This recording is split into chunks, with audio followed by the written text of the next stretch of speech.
In this lecture, we're going to look about theories of bioethics and love.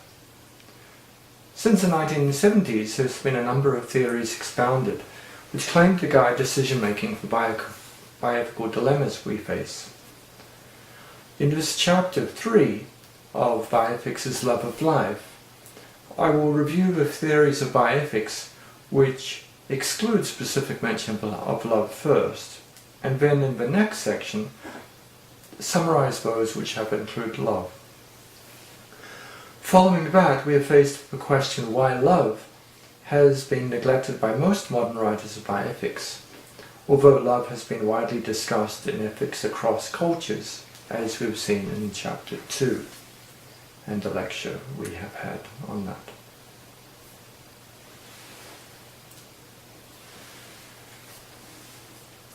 The term bioethics commonly refers to the study of life ethics, but it's often been viewed only as a part. The concern with medical ethics has meant that bioethics committees only consider medical ethics usually. Likewise, ecological and environmental ethics must not only consider human-environment relationships, but it should also include human-human interactions as well. These interactions are one of the most dominant ecological relationships in the world. Theories of bioethics. Both extremes of only viewing bioethics as medical ethics or only as environmental ethics are incomplete perspectives. They could be useful in either domain, but we should be challenged to make a more wider bioethic that is able to be applied to all forms of decision making.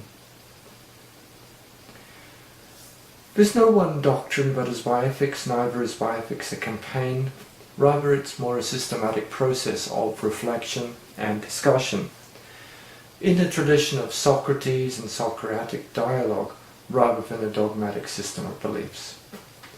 While some writers or protest campaigners use the term bioethics to promote particular viewpoints, there's actually a wide variety of views on what bioethics is. It's both a respect for life, but also the process of making decisions that apply science and technology to questions of life. Actually, bioethics is little difference from ethics in general, only that the subject matter is somewhat more focused on issues involving living organisms. There are several basic theories of bioethics, and the simplest distinction that can be made is whether they focus on action, the consequences, or the motives. When you make a choice and decision, what do you think about? Do you think about the morality of the action, about the consequences that will follow, or the motivation? Another separation that's used is deontological theories, which examine the concepts of rights and duties, and teleological ones, which are based on ethics and consequences. If we use the image of walking along the path of life, a teleologist tries to look at where decisions lead, whereas a deontologist follows a planned direction. This separation is necessary to break down ethical dilemmas into manageable problems, but we often have moral difficulties. For example, if we give a person dying of cancer marijuana to ease the pain, we can focus upon these three aspects: the action of giving the illegal drug, the consequences that the pain may be eased while using a drug, or the motive that we want to help. In this particular case, medical marijuana, in fact, it is legal in a growing number of jurisdictions, and even marijuana itself is legal in several countries, and we can expect this trend to continue. But rather than discussing the general aspects, this example considers looking at the action, the consequences, or the motive. We could also focus on any of these aspects with a different view, for example, the action to give a drug that is not fully understood, if any drugs are fully understood. The consequence that others in the room may not like the smell of marijuana smoked, or the motive to respect a person's choice. The theories below focus on different parts of the total ethical equation needed to approach ethics. And this is what we're trying to explore. How can we make actions which will often be able to be repeated because of the same principles may be applied in another case, and how can we judge the moral agents involved, the autonomy, the justice, the benefits, and what are the risks that they face.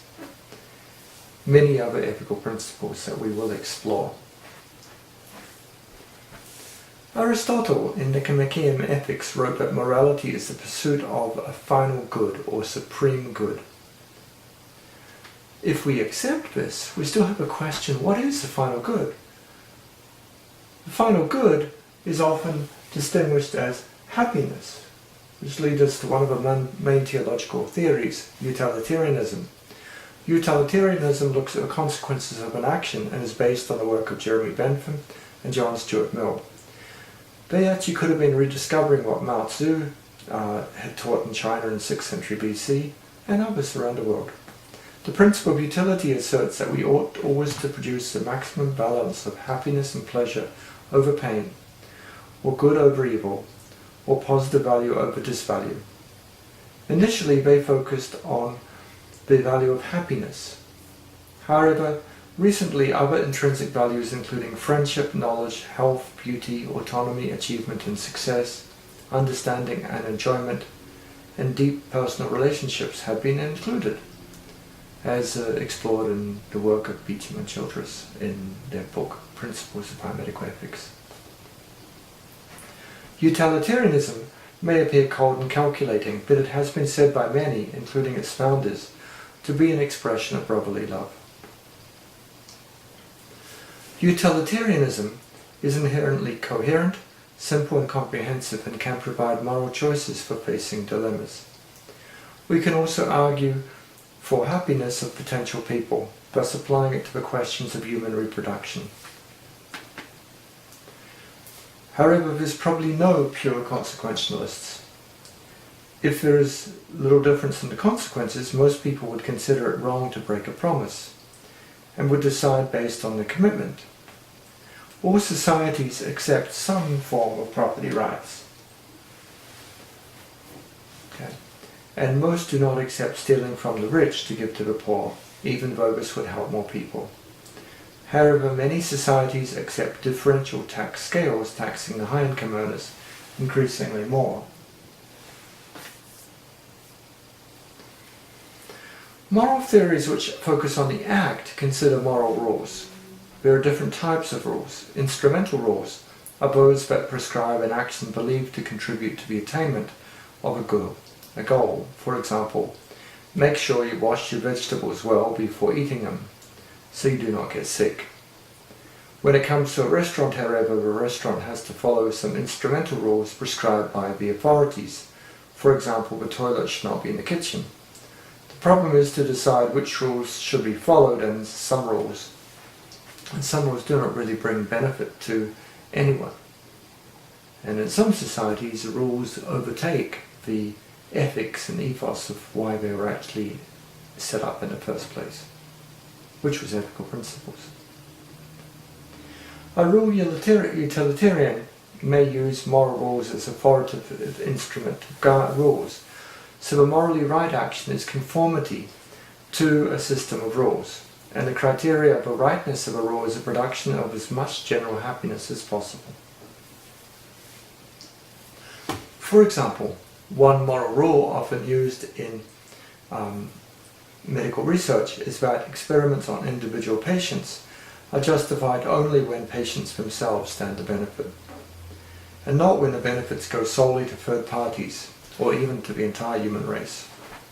A rule utilitarian could claim this as a rule, and therefore it would still be within utilitarianism, Act utilitarians look at a particular act only and say that moral rules are only appropriate guides and may be broken if maximal good is not obtained. Most pragmatists would agree that sometimes obeying the rules is better than not having any at all. As Smart noted, selective obedience does not erode moral rules or general respect for morality. For them, the only absolute principle is utility. However, the demands of utility mean it's difficult to draw the line between morally obligatory actions and supererogatory actions. These are actions that would be more than a moral obligation and performed for the sake of personal ideals. For example, sharing food with a growing and increasing number of people, beyond which you would be normally obliged to do, would be supererogatory. On the other hand, there is some cloudiness between these two lines. As the greater our moral community will be, if we believe in universal love, then we are going to have an obligation to look after others. So if something is a moral obligation, then society can impose it upon an individual, especially if a person aspires to belong to a professional society, such as a medical doctor. The principle of love and good, expressed as always working for the patient's best interests, if a healthcare worker needs some practical guidance in the form of practical guidelines or medical association codes of conduct or rules. There's many also rules of etiquette, which are not generally considered rules of ethics, but rather following a code of conduct that is appropriate to what one is doing. Sports games have rules which may not even be aimed at winning or enjoyment, but just occur. And by the adoption of rules of the game, as a rule of the game in itself, then we follow them. Medical doctors may be told they should tell the truth to patients, or they should not sell drugs directly to patients. However, these rules are not universally regarded as absolute moral obligations. Another problem of utilitarianism is that the interests of the majority outweigh the interests of the minority, because utility should be maximized. In this way, it's consistent with democracy and a system of referendums to decide public policy and law. Utilitarianism could allow violations of human rights and could excessively limit autonomy. Making most people happy most of the time is more important, even though a few persons or organisms may be unhappy. However, to make people happy is one of the central goals of love.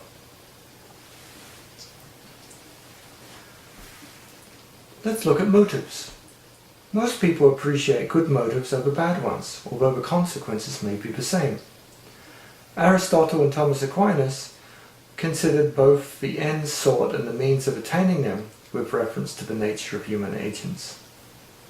And our natural law prescribes that good ends and means are those befitting the human agent, while bad ends and means are not. Both Aristotle and Aquinas considered an ultimate end to human actions and that people should act rationally. Thomas Aquinas held that there were very common guidelines of human action which are embedded in the very nature of the human agent, known to all people. It's natural to know this. Good is something that we naturally decide, and was on the highest level. Prohibitions of murder, theft, adultery and lying are at a lower level, but Thomas argues that they are always and everywhere wrong because they are destructive of a good for man. He supported a positive law to enforce moral rules, but also the motives. Good action is the product of character. Character is formed by repeated acts of a good kind, given our hearts are inclined to do good action. The more we do good, the more used to our heart will find to doing this. An alternative theory to utilitarianism is based on obligations and is shaped from the work of Immanuel Kant. Immanuel Kant is a German philosopher who lived from 1724 to 1804. Kant argued in the Critique of Pure Reason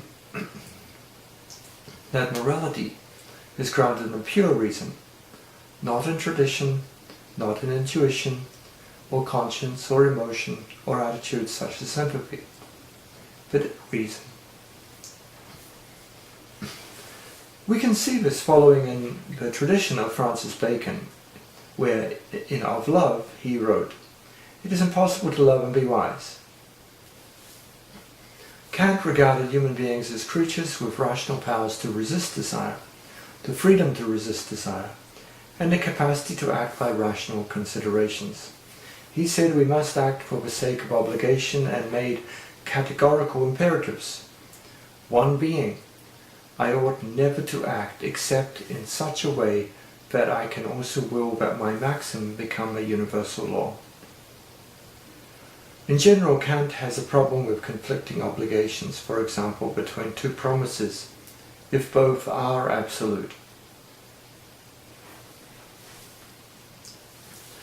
The other famous categorical imperative, one must act to treat every person as an end and never as a means only, was also worded with love. In the doctrine of virtue, he restricts respect to a refusal to treat any other person as mere means to their ends and construes love as making others' ends their own. However, if someone agrees to do something for someone else, as in work, it is ethically accepted if the person is treated with respect. Kant recognized beneficence is more rational than love. In the Foundations of the Metaphysics of Morals he wrote, "Love as an inclination cannot be commanded, but beneficence from duty, also where no inclination impels it, or even when it's opposed by a natural and unconquerable aversion, is practical love, not pathological love. It resides in the will and not in the propensities of feeling, in principles of action and not in tender sympathy, and it alone can be commanded."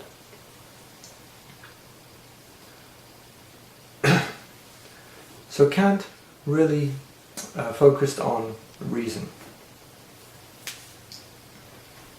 Let's consider Martin Luther King Jr., who wrote the following about non-violent struggle for civil rights, saying, "I would say that the first point of the first principle in the movement is the idea that means must be as pure as the end.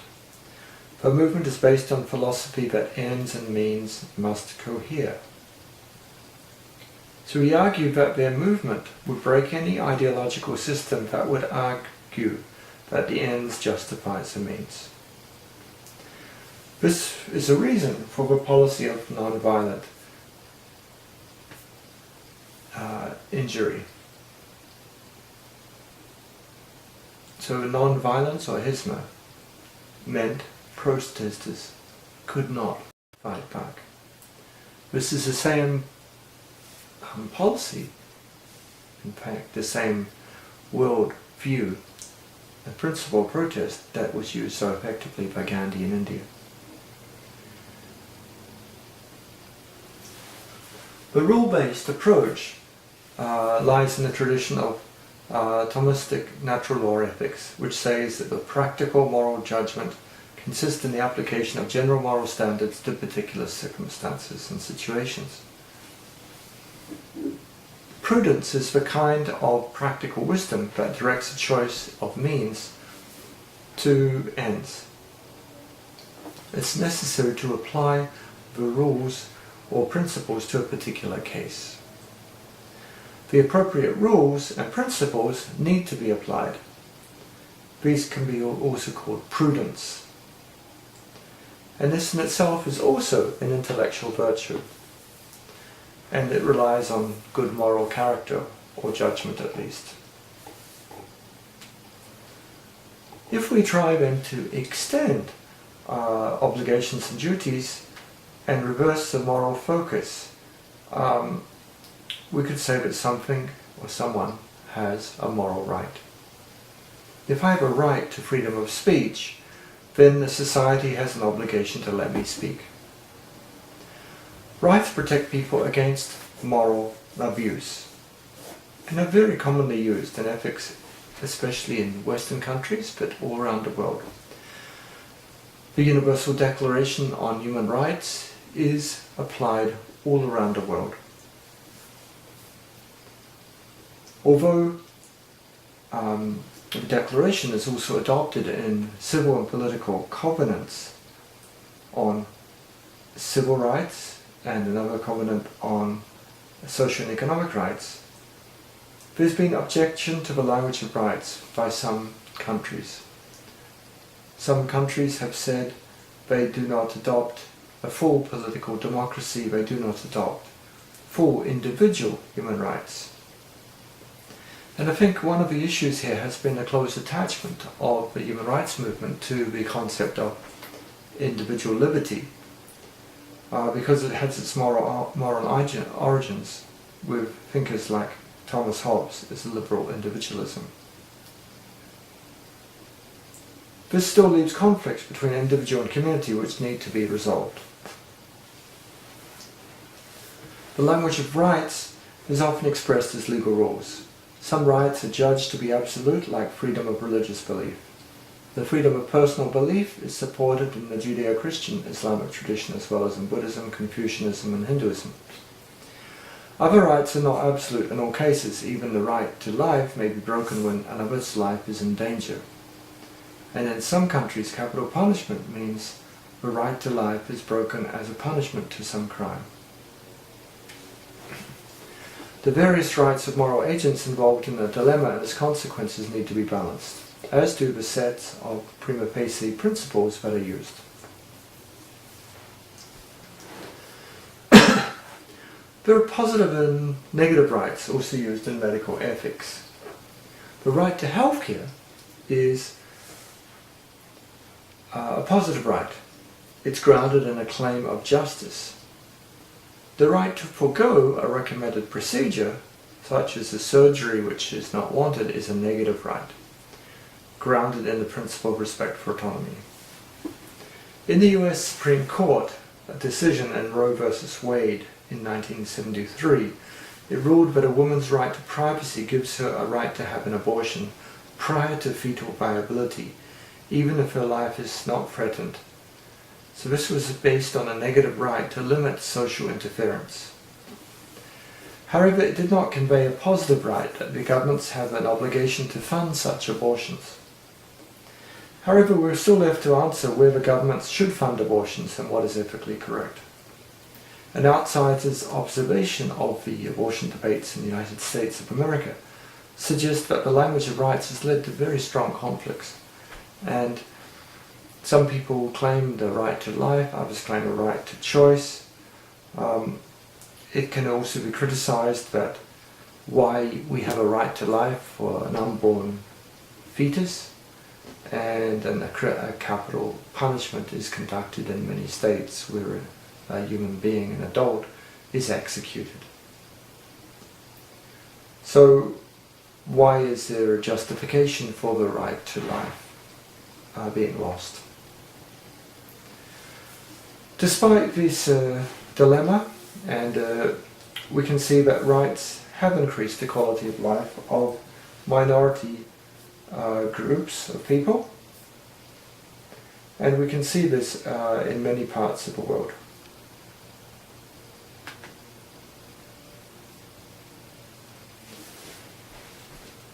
It started in a formalized setting, in the sense with the Universal Declaration on Human Rights in 1948, which actually is now 65 years ago.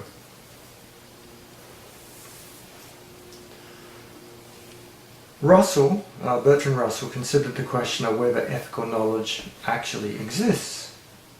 While there are hopes and desires in ethics, and hopes and desires are subjective, there may still be some ethical truths. We may all agree that people should be killed at certain times, but how about the law? How does our concept of the law develop to allow that? Russell wrote, "Laws are held to be good when they are just, but justice is a concept which is very difficult to make precise. I think that in fact justice must be defined as what most people think just. Okay, he considered social ethics to be a matter of give and take, scarcely distinguishable from politics. So when he was looking at public morality, that was unfortunately his conclusion. That, and also the conclusion that the way the law and the justice was executed in many countries was based on public morality of what people think. We will consider justice in another chapter, but clearly justice should be something more than that. There's also theories of ethics based on community, which argue that individuality, autonomy and rights of a person are not suited to the community structure or society that most of us live in.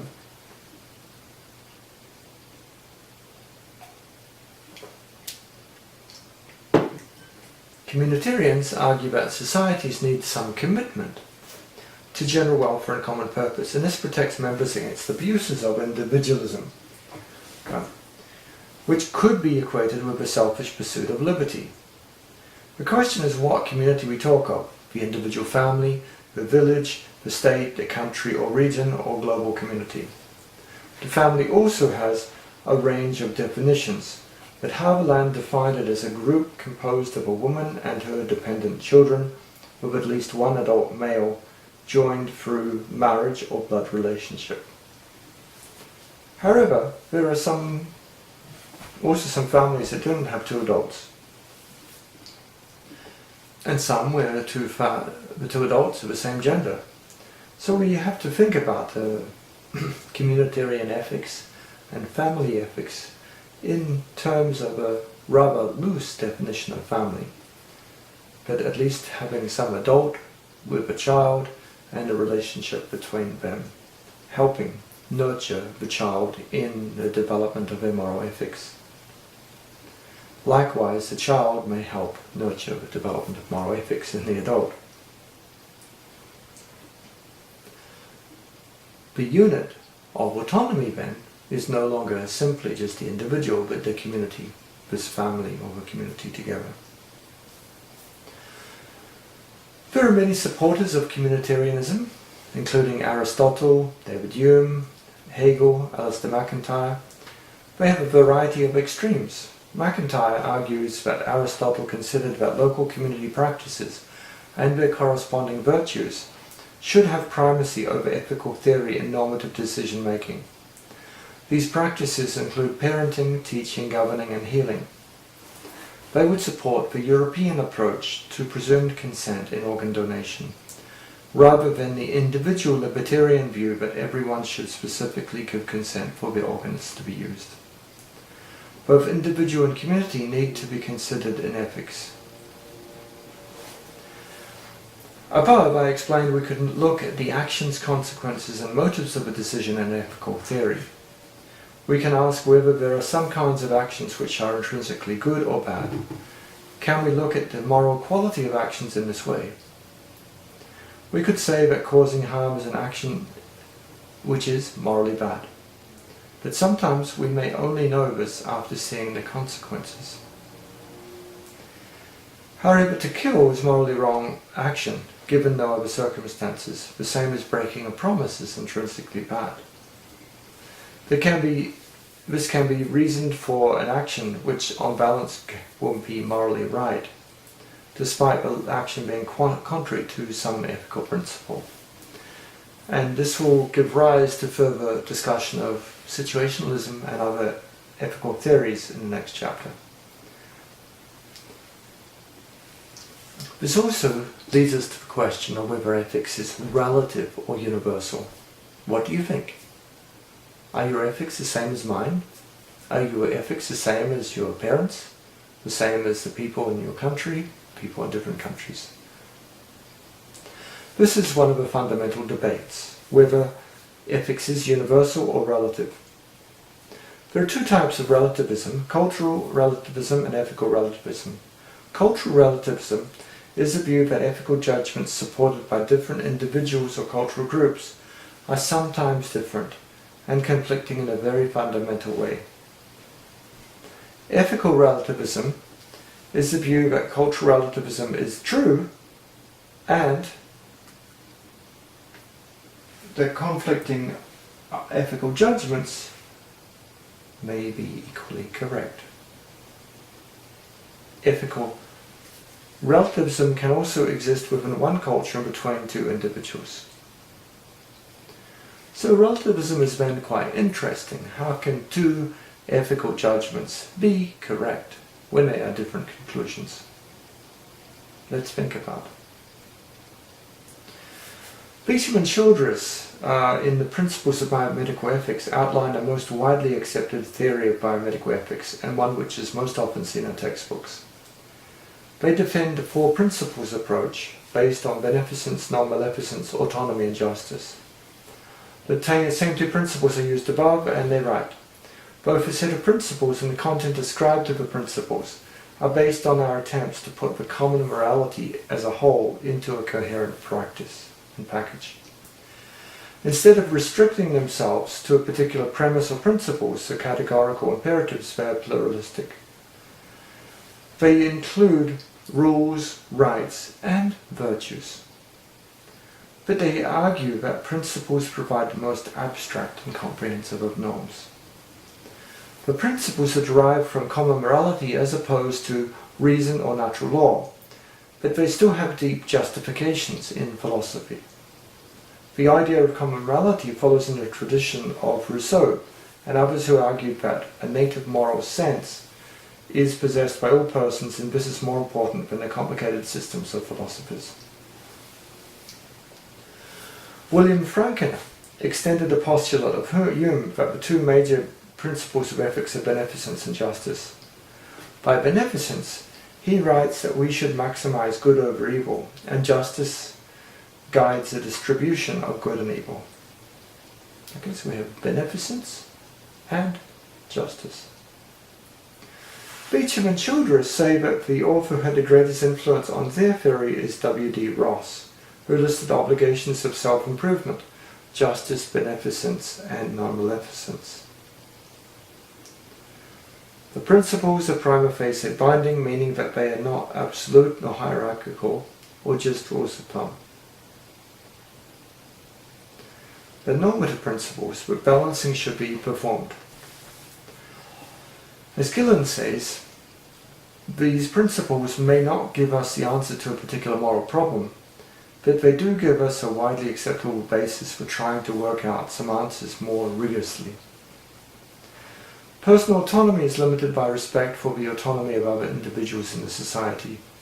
People's well-being should be promoted and their values and choices respected, but equally, which places limits on the pursuit of individual autonomy. We should give every member in society equal and fair opportunities. This is justice, and according to a theory of justice by John Rawls. The term society should include future generations. Those who claim that individual autonomy comes above societal interests need to remember that a major part of protecting society is because it involves many lives, which must be respected. Individual freedom is limited by respect for the autonomy of other individuals in the society. People's well-being should be promoted and their values and choices respected, but equally. So this places limits on the pursuit of individual autonomy. So justice is trying to tell us how we can limit our autonomy.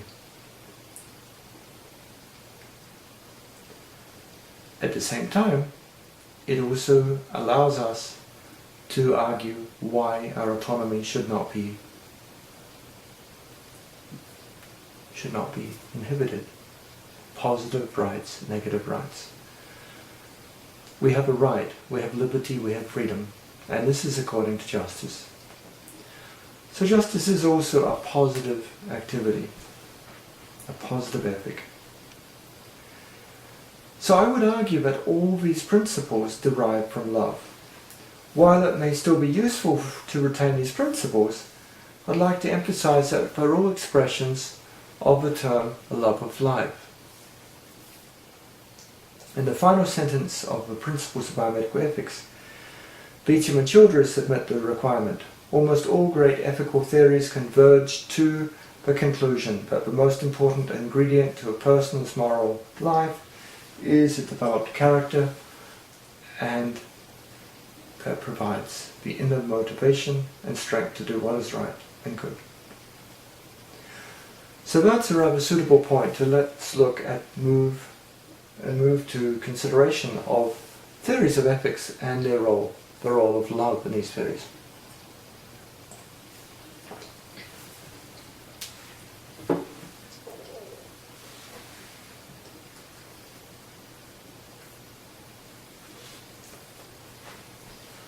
So the personal relationships, I think, of love are extending between people to our animals in a home farm.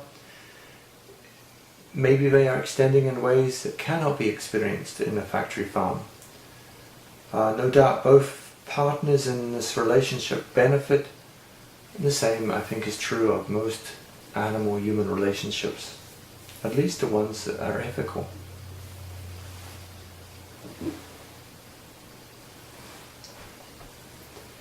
Love and theories of bioethics. So, this inner motivation and strength for ethical behavior comes from love. Given the vast literature which we've explored and the familiarity with love, you're all aware of it. It's a wonder why few of the people developing modern prescriptive bioethics have focused on love. Although the line of a Beatles song, "All You Need Is Love," could be summarized as the spirit of the civil movements in Western countries in the 1960s, the meaning of love in terms of it being a practical guideline has not fully been expressed. The principle of beneficence in ordinary English is the word which comes closest to love among the bioethical principles. But the former word is preferred over the use of love because love has other meanings. Altruism, charity, and humanity are other words related to love, but love is stronger because of the strength of love in positive obligations. It may also be regarded as an ideal, something which cannot be attained.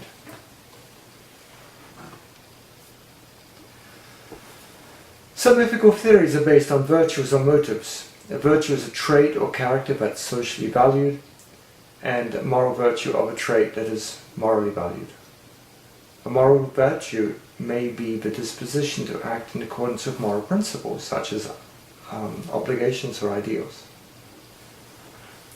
Beecham and Childress made a list of the principles of bioethics with corresponding virtues that allows comparisons. So on the left-hand side we have principles, and the right-hand side corresponding virtues. Please look at these and read them yourself and think about it.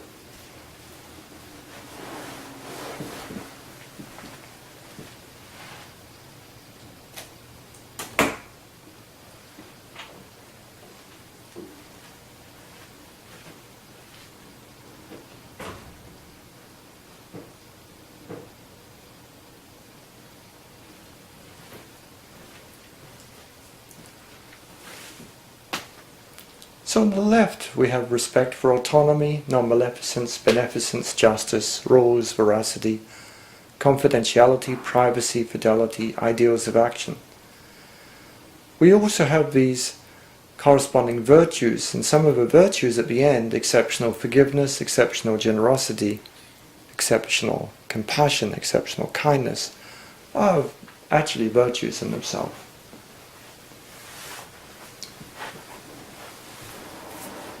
Are you an organ donor? Organ donation is one way to express beneficence as well. We can find it in many countries as well.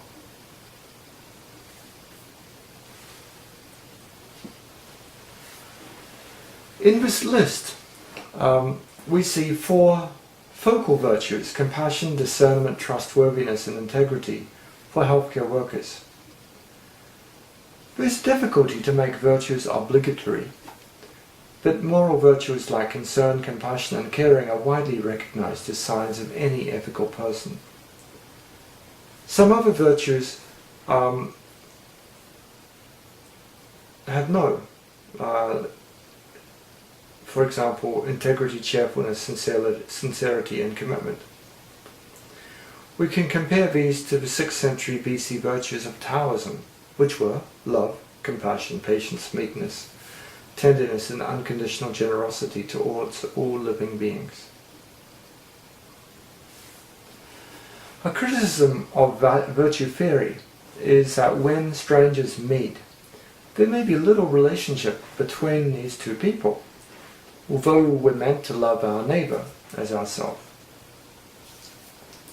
Another criticism is that people of good character make mistakes and will perform wrong actions. Therefore, some account needs to be made for the mistakes they perform. Any moral theory will be more complex if virtues or motives are considered.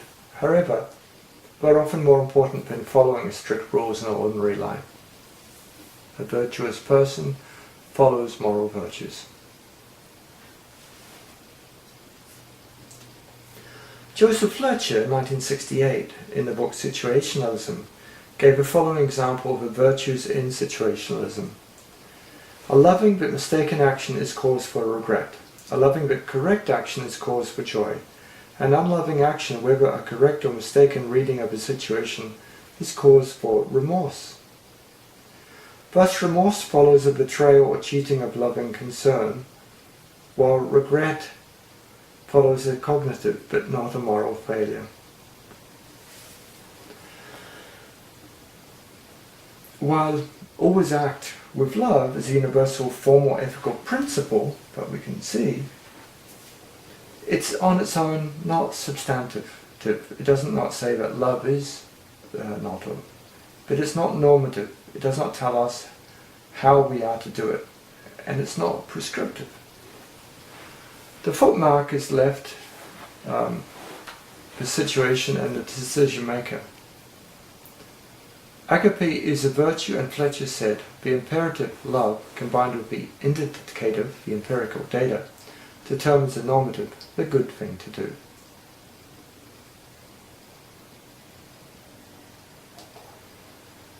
Another debate over situationism is whether there are intrinsically wrong acts, no matter what the circumstances.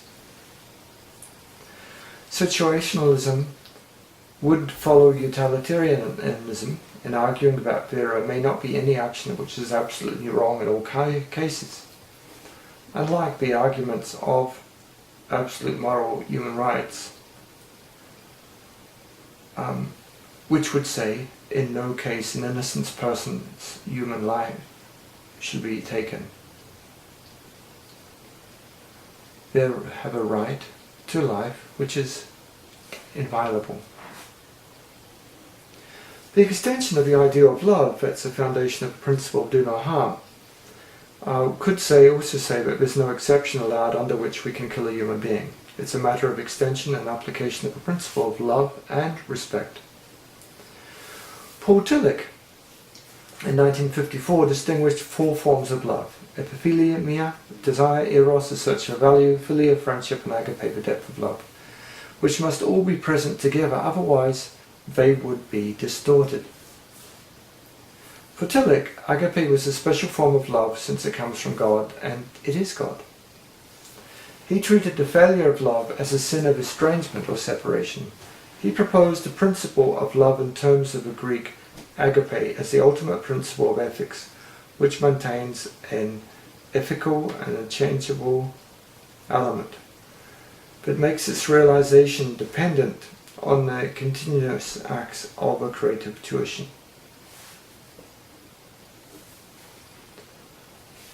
A creative intuition. Do you have that? That's apparently what we need. He said love is above the legal law, the natural law of Stoicism and the supernatural law of capitalism, and refused to define it, saying there was no higher principle by which it can be defined. So love is the ultimate. He claimed backing from St. Paul, Martin Luther, and the Christian tradition. The other principle he added was the Greek word kairos, meaning apply it to the right time, which is a principle needed to embody the love into practice and towards objects. His view of love was more of an equality seen in the Roman Empire, where love was universally applied in a cool and abstract way rather than an emotional, warm way. In Christianity, the neighbour becomes a concrete object of love which anyone can become. Tillich regarded law and institutions as necessary, though, to embody love in a society.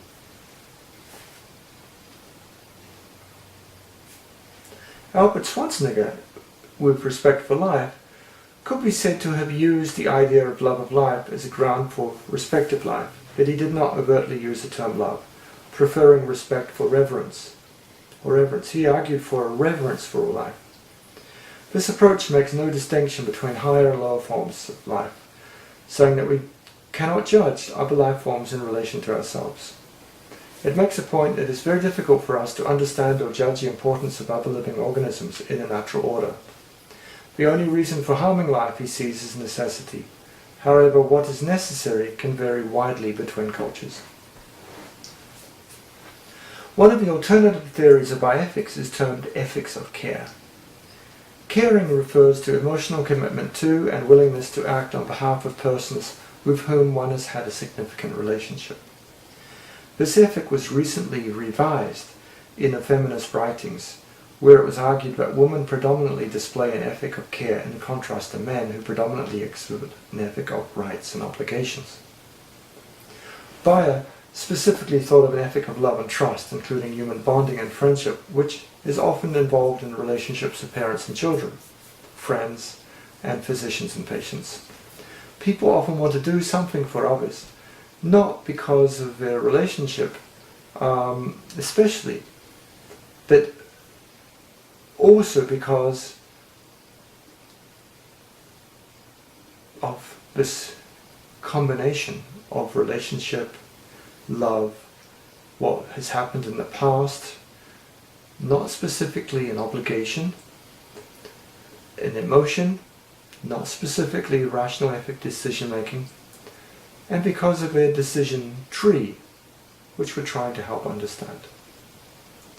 So I want to do something for people because I love them, because of a relationship, as well as many other things. I shared history, our hopes in the future, the obligation or rational decision making as well. So an ethics of care approach can be developed without universal principles, and therefore it's been considered somewhat opposed to universality. Of course, if we have the same ethic, then perhaps it could be universal. The criticism of ethics of care is that care is not universal, or that emotions vary between cultures. But the emotions behind the ethics of care, including love and independence, are probably more universal than the idea of individual rights itself. So the ethics of care has also been regarded as a way that women can continue to be dominated in a male-dominated system if it's claimed to be gender-based, rather than the universal ethics of love. But I think we can see that the ethics of care actually applies to all genders and to all peoples, and like all ethical theory, can be combined with others. And the ethics of beneficence, one of the basic principles, is equivalent to an ethics of care or love.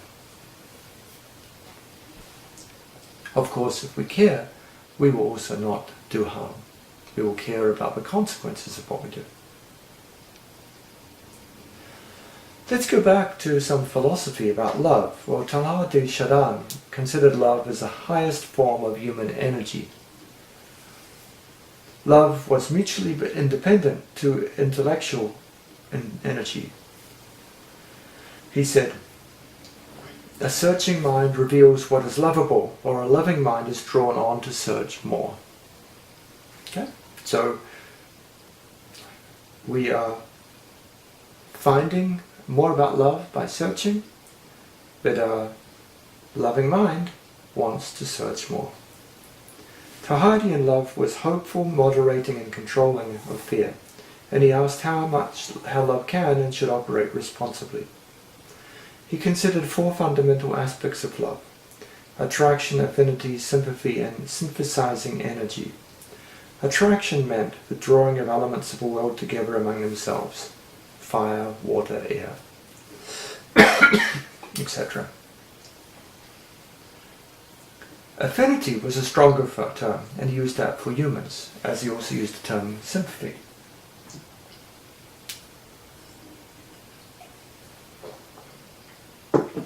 The synthetic energy of love was called the totalizing principle of human energy. Okay, so this unites all things together.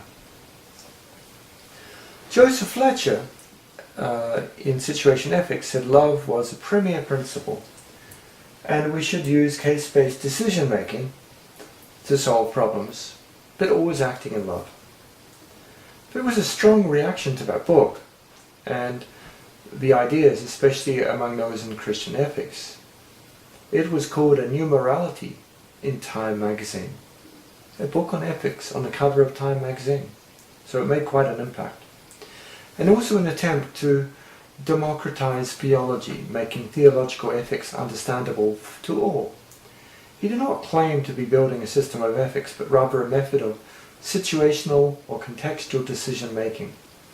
Fletcher said that Christian moral judgments are decisions, not conclusions. Fletcher then called love active goodwill towards a neighbour, calculating the best for the neighbour, and it was not the same as emotional love. He considered 4 scales: ends, means, motives, and consequences. Some theories of virtue ethics would also put goodwill or love as a premier motive in judging whether an action was ethical or not. But they consider the motives more, rather than all those other moral considerations. Fletcher considered motives less than the other scales. He promoted ends and consequences as main deterrents and determinants. The value to be chosen as serving love was the most, and the boundaries of each situation are 2 of the practical problems that were discussed in response to his theory. Like other consequentialist theories, we can ask whether all consequences in the future are relevant to the moral conclusions in calculation. So, why do we promote love? It's the ultimate principle. And what's the boundary of a situation? How many moral agents are involved? Could be quite a complex issue when we start to extend the discussion of a case. The book, The Gift Relationship, by Richard Titmuss, took the example of donating blood and called for a general social philosophy of giving in society. This is another form of practical love, which he called creative altruism. Campbell argued that eventually love cannot be moderate. If it will live in the world after Eden, and professionalism must mean a risky profession, it will profess love. Love should be strong enough to demand our actions. We can see the expression of love and organ donation in a figure. This figure, donate your eyes to the nation, let your eyes live after you, I took in the 1990s at the All India Institute of Medical Science in New Delhi. It asks for people. It says that sight is life. Give your corneas after you die. And I think we can see the expression of love and organ donation all around the world. David Hume, he lived from 1711 to 1776 in Great Britain, considered the ability to reason was useful only for establishing the facts of a case and tracing the relationships between ideals. But a sentiment of approval or disapproval was necessary. So you need some emotion, some sentiment that it's actually correct or not. Hume believed that we should approve of things that are beneficial to others just as much as we approve of things beneficial to ourselves. Hume, in his book Inquiry into the Nature of Morals, used the concept of humanity to explain why we are pleased to see others happy. The humanity of one man is the humanity of everyone, and the same object touches the passion in all human creatures. Aren't you happy when you see somebody smile? When they're happy? I think so. Fletcher's Christian-based approach based on love was unusual still among Christian thinkers, surprisingly. Roman Catholic theology had argued in terms of natural law rather than love to support ethical decisions.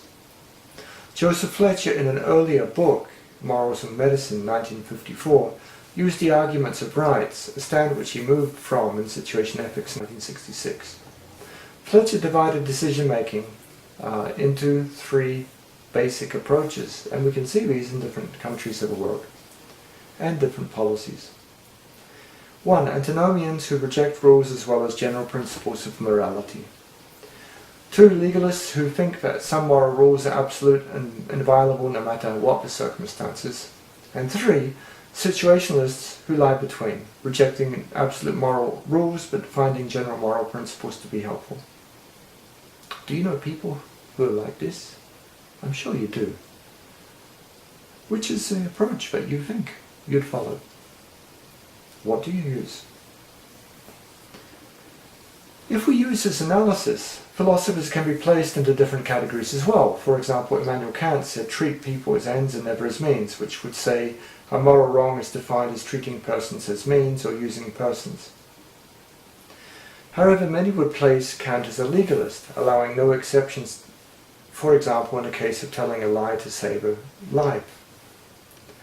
When he was asked by the policeman at his door, are you hiding somebody, have you seen this person? He says, you cannot tell a lie to say you have not, even if that person is likely to be killed. So this is a legalistic approach. We follow absolute moral rules, categorical imperatives. They will always be followed. So there's great contrast then to Fletcher. A situationist would say that no kinds of acts are intrinsically good. We have to decide each case, considering the general principle that there is one intrinsic good, love, and one intrinsic evil, hate. As he wrote defending the theory, the new morality for which situation ethics is the appropriate method, follows love, freedom to put human need before anything else, staying as much close to the law as much, but departing as far from it as need be. So, giving a lot of freedom in our choices of whether to follow moral theories and which one. Because now we've seen there's so many moral theories, what are you going to follow? Situationism allows you to apply many of your moral theories and case-by-case ethical principle analysis to each decision. The legalist argument might say it's always wrong to commit adultery or it's always wrong to kill a fetus. However, if we look at the specific circumstances, we can always think of a case where it would be acting in love or the lesser of two evils to do so.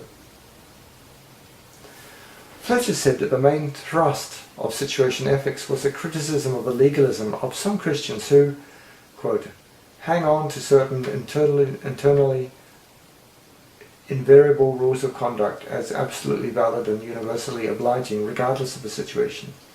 They think there are some things allegedly learned directly from God that are always right or wrong. However, this vagueness has led to the rejection of situation ethics by mainstream Christian ethical tradition.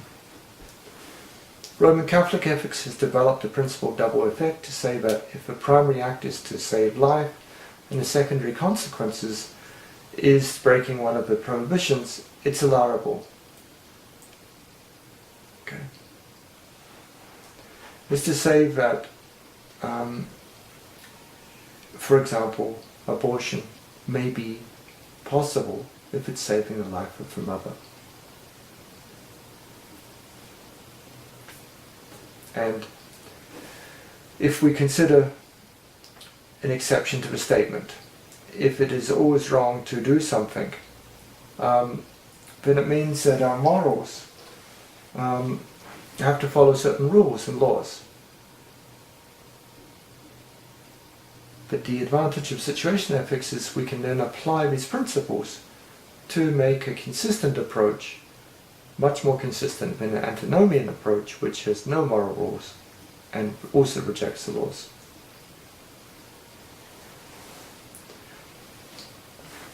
Martin Luther also wrote that law is not necessary if people act well in his paper Secular Authority, to what extent it should be obeyed, saying,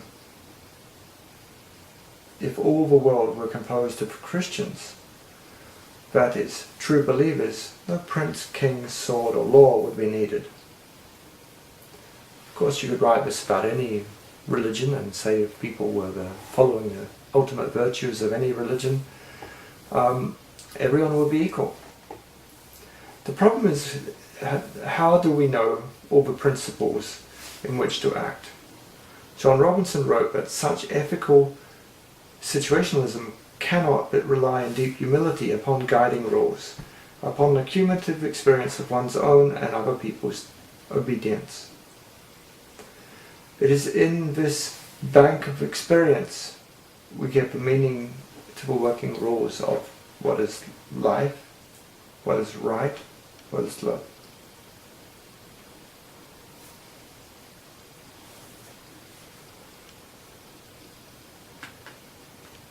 We should act in humility, and then maybe we will consider to be situationists.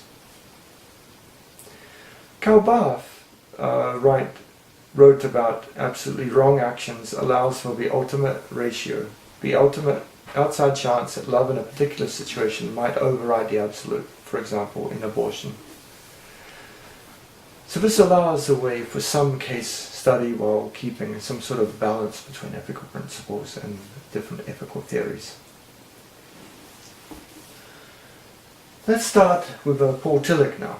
Paul Tillich in Morality and Baron discussed how pragmatists and positivists take refuge in ethical instinct that's supposed to lead to common sense. This common sense is secure if there is a society with a strong belief in conventional morals. But it's not effective when the harmony of the society dissolves. This is why principles like the Bill of Rights are useful in a changing world.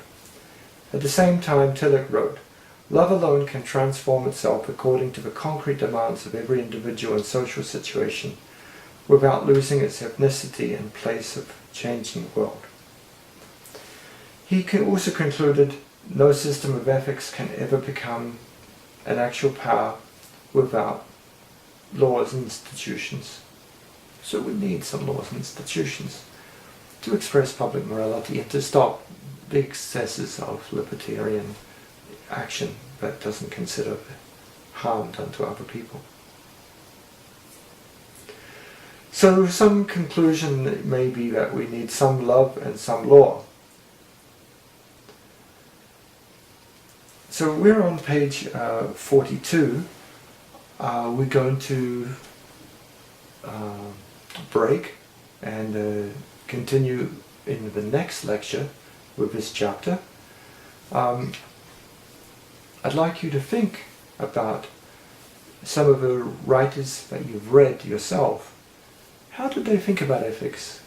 How do you teach about ethics? How did they use love in their theory closely? Did they use justice, beneficence, or did they use other ethical words and principles? So that is the end of this lecture, and I look forward to listening and reading to your opinions and your feedback. Thank you.